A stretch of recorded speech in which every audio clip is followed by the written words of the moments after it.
ಹುಟ್ಟದ ಹಬ್ಬ ಆಚರಣೆ ಮಾಡೋದು ಅದು ಸಹಜ. ಎಲ್ಲ ನಮ್ಮ ಅಭಿಮಾನಿಗಳು ಎಲ್ಲರೂ ಸೇರಿ ಮತ್ತು ಪಕ್ಷದ ಕಾರ್ಯಕರ್ತರು ಹಿತೈಷಿಗಳು ಎಲ್ಲ ಸೇರಿ ನನಗೆ ಹುಟ್ಟುಹಬ್ಬದ ಶುಭಾಶಯಗಳನ್ನು ಕೋರೋದಕ್ಕೆ ನೂರಾರು ಜನ ಬಂದು ಶುಭ ಹಾರೈಸ್ತಾರೆ. ಅವ್ರಿಗೆಲ್ಲ ನಾವು ಒಂದು ತಿಂಡಿ ವ್ಯವಸ್ಥೆ ಮಾಡಿ ಅವ್ರನ್ನ ಆತಿಥ್ಯ ಅವ್ರಿಗೆ ಕೊಡೋ ಮುಖಾಂತರ ಒಂದು ಹುಟ್ಟುಹಬ್ಬನ ಆಚರಣೆ ಮಾಡ್ಕೊಳ್ತೀವಿ. ಅದು ಅಭಿಮಾನ, ಎಲ್ಲಿ ಜನ ಪ್ರೀತಿ ಕೊಡ್ತೀವೋ ಅಲ್ಲಿ ಜನ ಬರೋವಂಥ ಅದು ಸಹಜ.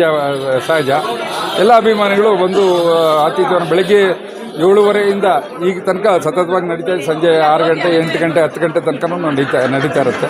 ಅಭಿಮಾನಿಗಳು ಪ್ರೀತಿಯಿಂದ ಬರ್ತಾರೆ. BJP ಆಗೋದು ನನಗೇನೋ ಅನುಮಾನ ಇದೆ ಖಂಡಿತ. ಈಗ ಏನೋ ಗ್ರೇಟರ್ ಬೆಂಗಳೂರು ಮಾಡಿದ್ದಾರೆ, ಈಗ ಏನಾಗಿದೆ ಅದನ್ನೆಲ್ಲ ಸುಮ್ಮನೆ ಕಾಲ ತಳ್ಳೋದಕ್ಕೆ ಅದೊಂದು ಉದಾಹರಣೆ ಅಷ್ಟೇ. ಸುಮ್ಮನೆ ತೋರಿಸ್ಕೊಂಡು ಹೋಗ್ತಾ ಇದ್ದಾರೆ.